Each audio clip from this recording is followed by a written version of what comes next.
آپ ان کفار کا عقیدہ دیکھیں کہ ان کا عقیدہ ربوبیت میں تھا، وہ ربوبیت کے قائل تھے کہ اس کائنات کا نظام چلانے والا صرف اور صرف اللہ ہے، کائنات کے معاملات کی تدبیر کرنے والا، کائنات کے نظام میں بہتری لانے والا، پیدا کرنے والا، زندہ کرنے والا، یہ سب اختیارات صرف اور صرف اللہ سبحانہ و تعالیٰ کے پاس ہیں۔ جب ان سب باتوں کو تم مانتے ہو، افلا تتقون، پھر ان تمام کاموں کو چھوڑ کر، ان سے بچ کر تم اسلام کی طرف کیوں نہیں آتے؟ اسلام یہ دعوت دیتا ہے کہ توحید ربوبیت کے اقرار کے ساتھ توحید الوہیت اور توحید اسماء و صفات کا بھی اقرار کرو۔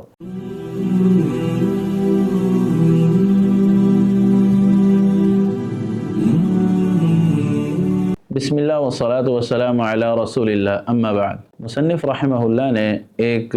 عمدہ مقدمہ پیش کیا کہ جس سے ہماری اس طرف توجہ ہوئی کہ ہم وہ 4 قواعد سیکھیں اور سمجھیں اور ان کو اچھے سے یاد کریں۔ ان قواعد میں سے پہلا قاعدہ مصنف رحمہ اللہ فرماتے ہیں، ان تعلم ان الکفار قاتلہم رسول اللہ صلی اللہ علیہ وسلم، آپ اس بات کو جان لیں کہ کفار جن کو رسول اللہ صلی اللہ علیہ وسلم نے قتل کیا، مقرون ان اللہ هو الخالق والرازق والمحیی والممیت، کہ اللہ سبحانہ و تعالی خالق ہیں، رزق پہنچانے والے ہیں، زندہ کرنے والے ہیں، مارنے والے ہیں، اور تمام معاملات کی تدبیر کرنے والے ہیں۔ یہ تمام کام یہ سب اللہ سبحانہ و تعالی کے اختیار میں ہیں۔ ان تمام باتوں کا وہ کفار اقرار کرتے تھے، مانتے تھے، لیکن ان تمام باتوں کا اعتراف اور اقرار اس نے ان کو اسلام میں داخل نہیں کیا۔ پھر مزید فرمایا کہ اس بات کی دلیل یہی ہے، اللہ سبحانہ و تعالی ارشاد فرماتے ہیں سورہ یونس کی آیت نمبر 31، فرمایا قُلْ مَنْ يَرْزُقُكُم مِّنَ السَّمَاءِ وَالْأَرْضِ، آپ کہہ دیجئے کہ آسمانوں اور زمینوں سے رزق کون مہیا کرتا ہے؟ کون ہے جو آسمانوں اور زمینوں میں رزق دیتا ہے؟ اَمَّن يَمْلِكُ السَّمْعَ وَالْأَبْصَارَ، یا آنکھوں کا اور کانوں کا مالک کون ہے؟ وَمَن يُخْرِجُ الْحَيَّ مِنَ الْمَيِّتِ، اور کون ہے جو مردہ سے زندہ کو نکالے؟ وَمَن يُخْرِجُ الْمَيِّتَ مِنَ الْحَيِّ، اور کون ہے کہ جو زندہ سے مردہ کو نکالے؟ وَمَن يُدَبِّرُ الْأَمْرَ، اور معاملات کی تدبیر کرنے والا کون ہے؟ جب آپ ان سے یہ سوال کریں گے تو وہ کیا کہیں گے؟ سَيَقُولُونَ لِلَّهِ، کہ یہ سارے کام، یہ سارے اختیارات، یہ سارے معاملات اور یہ ساری تدبیریں، یہ سب کے سب اللہ سبحانہ و تعالیٰ کرنے والے۔ افلا تتقون، تو پھر آپ انہیں کہہ دیں کہ یہ ان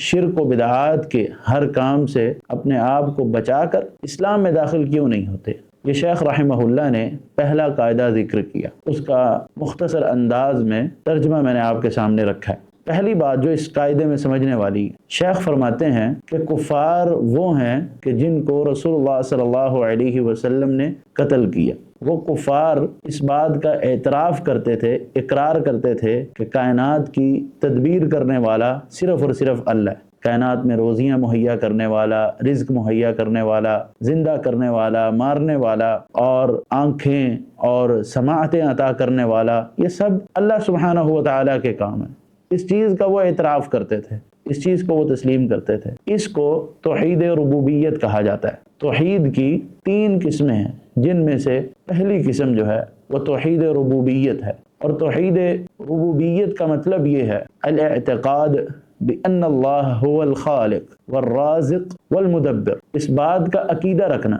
کہ اللہ سبحانہ و تعالی ہی پیدا کرنے والا ہے، وہ اللہ ہی رزق دینے والا ہے، اور وہ اللہ ہی ہے جو پوری کائنات کے معاملات کی بہترین اور عمدہ تدبیر کرنے والا ہے۔ ان کاموں میں اللہ سبحانہ و تعالیٰ کے ساتھ کوئی شریک نہیں۔ وہ اللہ ہی ہے کہ جس نے کائنات کے نظام کو چلایا، سورج، چاند، ستارے، سیاروں کے نظام کو بنایا، اور پھر اس کائنات میں لوگوں کی تخلیق کی، انسانیت کی تخلیق کی، جنوں کی تخلیق کی، اور پھر ان کے لیے روزیاں اور رزق کا بندوبست فرمایا، اور پھر ان کی آسانی کے لیے، ان کی بہتری کے لیے اس دنیا کے معاملات کو عمدہ بنایا، رات و دن کو تخلیق کیا۔ یہ سب کام کون کرنے والا ہے؟ صرف اور صرف اللہ۔ اگر کوئی شخص ان تمام کاموں میں کسی کو اللہ کے ساتھ شریک ٹھہراتا ہے کہ کوئی شخص دنیا میں کوئی مخلوق یا کوئی فرشتہ، کوئی نبی ولی، کوئی پیر سرکار، ان میں سے کوئی بھی اللہ سبحانہ و تعالیٰ کے اس معاملے میں اللہ کی کوئی مدد کرنے والا ہے یا وہ کائنات کا نظام چلانے میں اللہ کا شریک ہے، اللہ کا ہم پلہ یا اللہ کا بازو ہے، تو یہ سب باتیں جو ہیں وہ شرک کے زمرے میں آئیں گی اور توحید ربوبیت کا اقرار کی بجائے انکار ہو جائے گا۔ لہذا توحید ربوبیت کو اچھے سے سمجھیے اور پہچانیے، اور اس کی پہچان کے بعد جو اگلا مرحلہ ہے وہ ہے توحید الوہیت کا۔ یہ توحید کی دوسری قسم ہے کہ جب آپ نے اس بات کو پہچان لیا کہ اللہ سبحانہ و تعالی اکیلا ہی اس کائنات کا نظام چلانے والا ہے، تو اب اس بات کو پہچان لیجئے کہ اللہ ہی ہے کہ جس کی عبادت کی جائے۔ توحید الوہیت کا معنی یہ ہے افراد اللہ تعالی بافعال العباد، کہ بندوں کے تمام کام جو بندے اللہ سبحانہ و تعالی کی عبادت کے لیے کرتے ہیں تو وہ تمام کے تمام کام صرف اور صرف اللہ سبحانہ و تعالی کے لیے کیے جائیں۔ اگر بندے ان کاموں میں، ان عبادات میں کسی کو شریک ٹھہرائیں گے تو ان کی وہ عبادت جو ہے وہ ضائع ہو جائے گی، جس کا ذکر شیخ رحمہ اللہ نے اپنے اس مختصر رسالے کے مقدمہ میں کیا کہ شرک جب عبادت میں داخل ہوگا تو عبادت جو ہے وہ فاسد ہو جائے گی، عبادت جو ہے ضائع ہو جائے گی، وہ عمل جو ہے تباہ و برباد ہو جائے گا۔ لہذا توحید الوہیت یہ ہے کہ اللہ سبحانہ و تعالیٰ کی ہی عبادت کی جائے، اللہ سبحانہ و تعالیٰ کے سامنے جھکا جائے، قیام، رکوع، سجود، صدقات، خیرات، انفاق فی سبیل اللہ، ہر قسم کے اعمال، ہر قسم کی عبادات، دعائیں، التجائیں، نظر و نذرانے،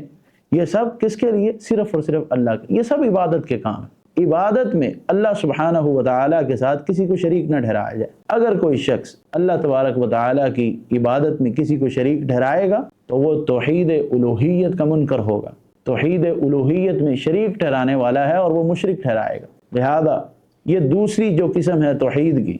ہم میں سے ہر ایک فرد اس کو اچھے سے سمجھے اور پہچانے۔ توحید کی تیسری قسم توحید الاسماء والصفات ہے کہ اللہ سبحانہ و تعالیٰ کے جو اسماء ہیں، جو نام ہیں، اور جو رب باری تعالیٰ کی جو خوبیاں ہیں ان کا اس بات کیا جائے، ان کو تسلیم کیا جائے، ان کو مانا جائے۔ وَلِلَّهِ الْأَسْمَاءُ الْحُسْنَى فَادْعُوهُ بِهَا، اللہ فرماتے ہیں کہ اللہ کے اچھے اچھے نام ہیں، ان ناموں کا واسطہ دے کر اللہ سے دعا کرو۔ اللہ سبحانہ و تعالیٰ کی جو اسماء اور جو صفات قرآن پاک میں بیان ہوئے اور رسول اللہ صلی اللہ علیہ وسلم کی حدیث میں بیان ہوئے، ہر مسلمان کا یہ حق ہے کہ ان اسماء کو اور ان صفات کو تسلیم کرے، ان کا اثبات کرے، اور اللہ سبحانہ و تعالیٰ کو ان اسماء و صفات میں یکتا مانا جائے کہ یہ خوبیاں، یہ صفات اور یہ نام صرف اور صرف اللہ سبحانہ و تعالیٰ کے ہی ہیں۔ اگر کوئی شخص اللہ تبارک و تعالیٰ کی صفات اور اللہ کے اسماء میں کسی کو شریک ٹھہرائے گا، جو اسماء اللہ کے ہیں یا جو صفات اللہ کی ہیں، وہ صفات، وہ خوبیاں کسی اور میں سمجھے گا تو وہ شخص اسماء و صفات جو توحید کی تیسری قسم ہے اس میں شرک کرنے والا ہوگا۔ لہذا یہ توحید کی جو تین قسمیں ہیں، ان تین قسموں کو ہمیں اچھے سے سمجھنا چاہیے۔ اگر ہم ان تینوں قسموں کو بہترین انداز سے سمجھ لیتے ہیں اور خوب پہچان لیتے ہیں تو ہم اپنے ایمان کو اور اپنے دین کو بچا لیتے ہیں اور اس کو محفوظ کر لیتے ہیں۔ اب یہ جو تین قسمیں ہیں، ان تین قسموں میں سے شیخ رحمہ اللہ نے صرف پہلی قسم کا ذکر کیا اور اس میں بڑی تاکید کے ساتھ گفتگو کی کہ یہ جو کفار ہیں کہ اللہ سبحانہ و تعالیٰ نے رسول اللہ صلی اللہ علیہ وسلم کو ان کو قتل کرنے کا حکم دیا، ان کو قتل کرنے کا حکم دیا۔ اب آپ ان کفار کا عقیدہ دیکھیں کہ ان کا عقیدہ ربوبیت میں تھا، وہ ربوبیت کے قائل تھے کہ اس کائنات کا نظام چلانے والا صرف اور صرف اللہ ہے، کائنات کے معاملات کی تدبیر کرنے والا، کائنات کے نظام میں بہتری لانے والا، پیدا کرنے والا، زندہ کرنے والا، یہ سب اختیارات صرف اور صرف اللہ سبحانہ و تعالیٰ کے پاس ہیں۔ اور اس کی دلیل شیخ رحمہ اللہ نے جو دی ہے وہ بڑی تفصیلی ہے کہ آسمانوں اور زمینوں میں رزق کون مہیا کرتا ہے، اسی طرح زندہ کون کرتا ہے، مارتا کون ہے، اسی طرح بڑے بڑے معاملات کی تدبیر کون کرتا ہے، کائنات کا نظام چلانے والا کون ہے، اور یہ تمہاری سماعتیں ہیں، تمہارے کان ہیں، تمہاری آنکھیں ہیں، یہ تمہارا جسم ہے، اس کا مالک کون ہے، تو وہ تسلیم کریں گے ان سب کا مالک صرف اور صرف اللہ ہے، سب کا مالک اللہ ہے۔ تو جب اللہ ان سب کا مالک ہے، جب تم یہ پہچان چکے ہو، یہ اقرار کر چکے ہو کہ ایک اللہ ہی ہے جس کے پاس یہ سارے اختیارات ہیں، جب اللہ کو رب مان چکے ہو تو پھر اللہ کو الہ کیوں نہیں مانتے؟ رب تو تم نے مان لیا کہ وہی رب ہے، وہی اس کائنات کے نظام کو چلا رہا ہے، جب رب مان لیا تو الہ کیوں نہیں مانتے؟ حق یہ ہے کہ جس کو تم نے رب مانا، جس کو تم نے یہ مانا کہ وہ تمہارا خالق ہے، تو تمہیں اب عبادت بھی اسی کی کرنی چاہیے۔ افلا تتقون، جب ان سب باتوں کو تم مانتے ہو کہ کائنات کا خالق اللہ ہے، رازق اللہ ہے، مدبر اللہ ہے، کائنات کا نظام چلانے والا اللہ ہے، افلا تتقون، پھر ان تمام کاموں کو چھوڑ کر، ان سے بچ کر تم اسلام کی طرف کیوں نہیں آتے؟ اسلام یہ دعوت دیتا ہے کہ توحید ربوبیت کے اقرار کے ساتھ توحید الوہیت اور توحید اسماء و صفات کا بھی اقرار کرو۔ جب تم توحید ربوبیت کو تو مانتے ہو تو پھر تمہیں یہ بھی چاہیے کہ تم توحید الوہیت کا بھی اقرار کرو۔ تم نے جو ہر دن کے لیے ایک بت مقرر کیا اور اس کو پوجتے ہو، اس کی عبادت کرتے ہو، اس سے اپنے آپ کو بچاؤ اور ایک اللہ کو پوجو، ایک اللہ کی عبادت کرو، صرف اسی کے سامنے جھکو۔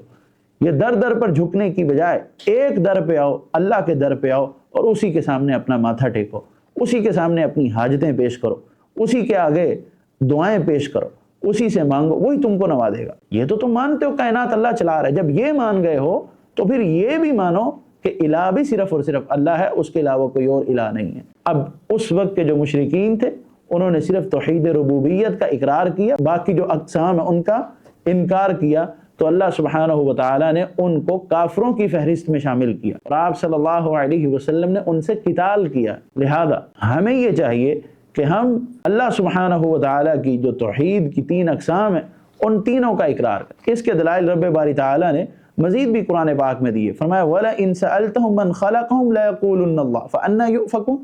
آپ ان سے یہ پوچھیں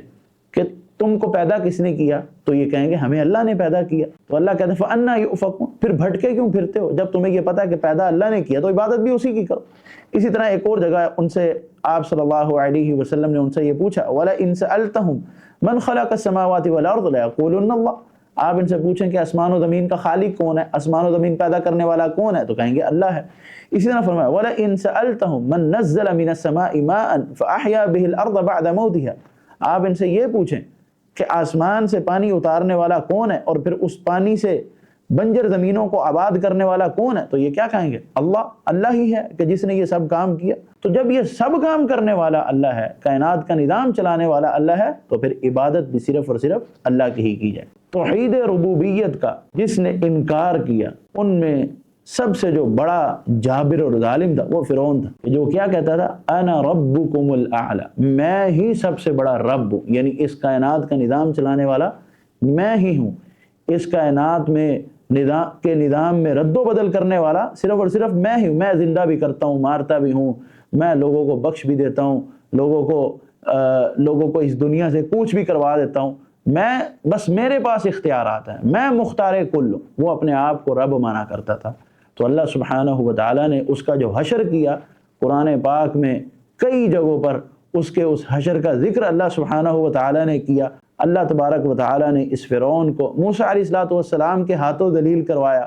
اور پھر اس کو پانی میں ڈبو کر مارا۔ جب اس نے اللہ کا یہ عذاب دیکھا جس عذاب میں وہ مبتلا ہو کر مر رہا تھا، تو کہتا ہے کہ میں اب اللہ پر ایمان لاتا ہوں۔ تو اللہ نے کہا الآن وقد عصیت من قبل وکنت من المفسدین، تو اب ایمان لاتا ہے جبکہ اس سے پہلے تو زمین میں فساد برپا کیا کرتا تھا، تو اپنے آپ کو رب کہلوایا کرتا تھا اور یہ دعویٰ کیا کرتا تھا کہ تو رب ہے، آج ہمیں تیرا ایمان قبول نہیں ہے۔ اب آپ یہ دیکھیے کہ جس نے توحید کا انکار کیا، خود کو رب کہا، اللہ سبحانہ و تعالیٰ نے اس کو اس دنیا میں ذلیل کیا، اور رہتی دنیا تک جب تک یہ دنیا قائم ہے فرعون کا لوگ جب بھی ذکر کریں گے برے الفاظ میں کریں گے، اس کے لیے بد دعائیں کریں گے، اس کا ذکر ہمیشہ برا رہے گا۔ لہذا جو شخص توحید کو اپناتا ہے اور توحید پر گامزن رہتا ہے اور ان توحید کی اقسام کو اچھے سے یاد کر لیتا ہے اور اللہ سبحانہ و تعالیٰ کی وحدانیت کا، اللہ کی ربوبیت کا، الوہیت کا اقرار کر لیتا ہے، اس شخص کو اللہ سبحانہ و تعالی دنیا میں بھی کامیاب کرتے ہیں، اس کے معاملات آسان فرماتے ہیں، اور رب باری تعالی آخرت میں بھی اس کے درجات بلند فرمائیں گے، اور اس توحید کی وجہ سے اللہ سبحانہ و تعالی اسے جنت میں داخل کریں گے۔ آپ صلی اللہ علیہ وسلم کا فرمان، من قال لا الہ الا اللہ دخل الجنہ، جس نے یہ کہہ دیا کہ اللہ کے علاوہ کوئی معبود نہیں، صرف عبادت کے لائق صرف اللہ کی ذات ہے، وہ شخص جنت میں داخل ہوگا۔